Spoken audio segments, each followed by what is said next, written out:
Kenapa movie ni tak viral masa keluar dekat panggung wayang, Mat? Korang bayangkan, korang datang ke satu pulau dengan niat untuk syuting filem Askar. Rupanya, dekat pulau tu ada lanun yang ingatkan korang adalah Askar yang sebenar, Askar yang betul. Martabat Misi Berdarah. Kau dengar tajuk macam movie action kan? Tapi sebenarnya movie ni adalah movie komedi yang diarahkan oleh Adrian Tay.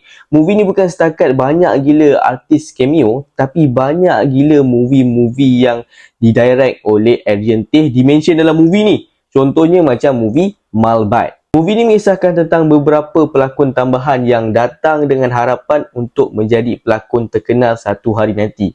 Tapi bila dah sampai dekat set ni, nak tunjuk muka dekat frame pun susah, man.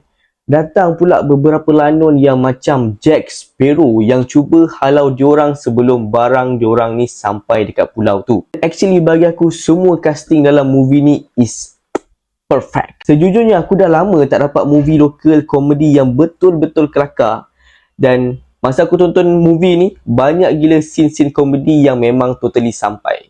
Dan aku perasan nama diorang ni macam ditukar-tukar. Yang ni jadi ni, yang tu jadi tu. Cuma Daffy je lah yang betul. Apa-apa pun storyline untuk movie ni actually tak adalah macam straight to the point, tapi sangat-sangat enjoyable.